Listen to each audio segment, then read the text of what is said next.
Hello, epic viewers from around the multiverse. Prepare to bask in unprecedented glory, because today I'm going to be revealing my thoughts appertaining to DBoogie2988 getting divorced and feeling depressed as a result of succumbing to a divorce. So, what do I think about all this? What do I make of all this?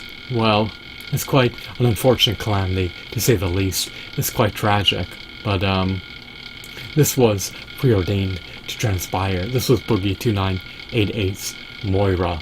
This was his destiny. This was his fate.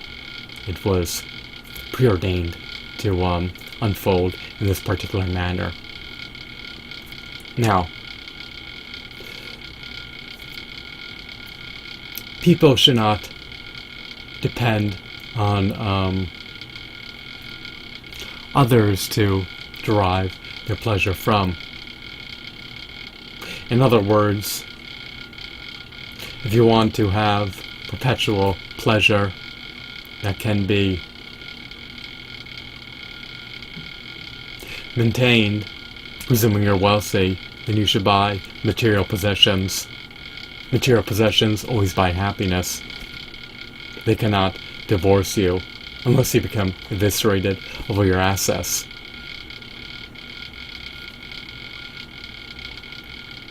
I feel badly for Boogie2988.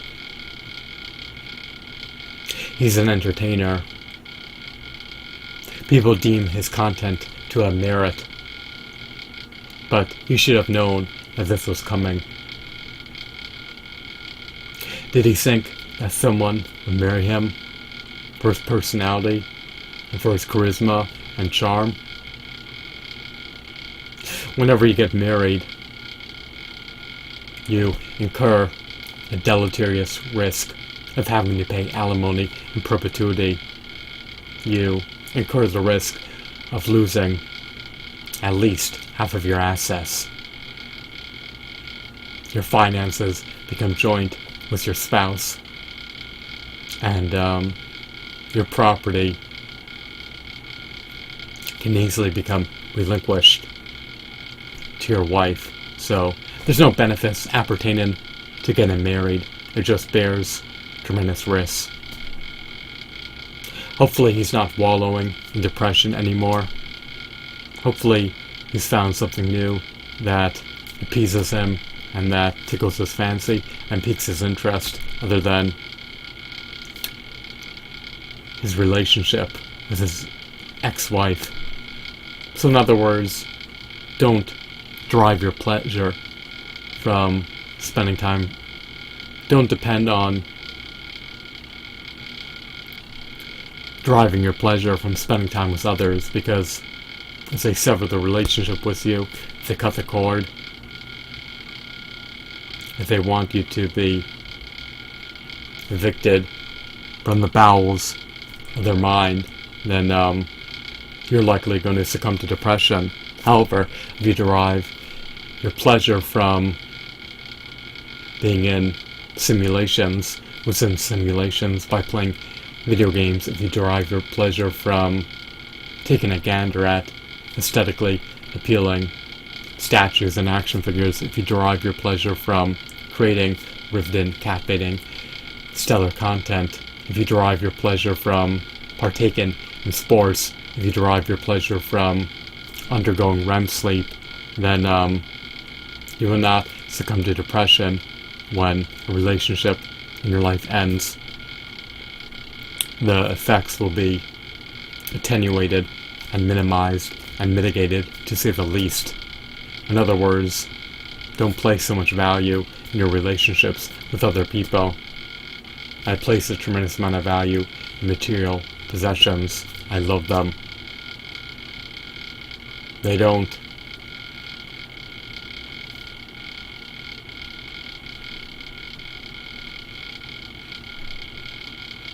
adversely impact you.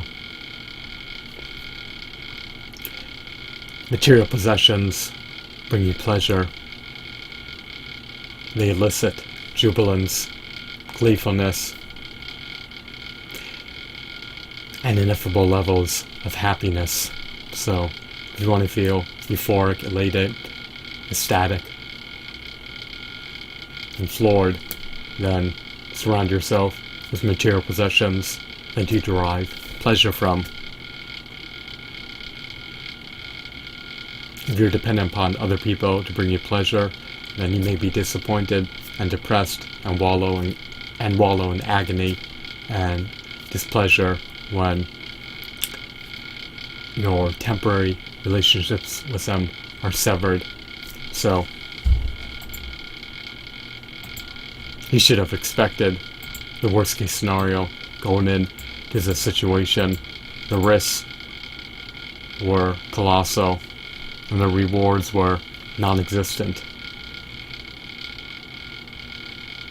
But hopefully he can find pleasure in the pending future and now, other than through relationships with others. So, did he learn his lesson? I think he'll likely get remarried, and I presume that another divorce is impending post his second marriage transpiring. People marry others in order to siphon their resources. It's as simple as that. So just be wary of that. It's quite a shame and quite a pity, but it is what it is. People love fiat currency. They don't care about charisma. They don't care about unrequited kindness. They don't care about someone's personality. What matters to them is the bottom line, which is your net worth. If you have a negative net worth, then getting married bears a minimal risk. If you're already destitute and indigent,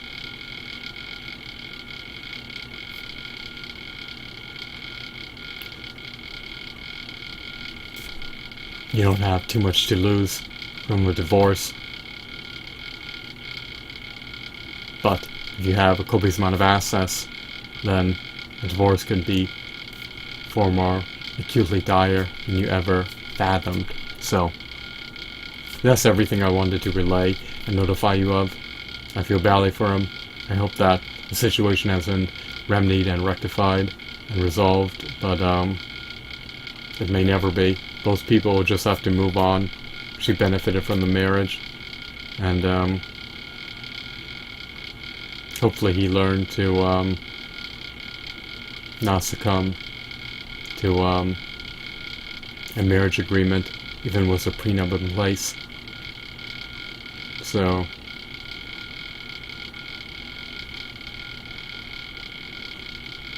something bears no benefits, and you shouldn't pursue it. I hope that you found this video to be enthralling and insightful. Have a wonderful, marvelous day. Goodbye.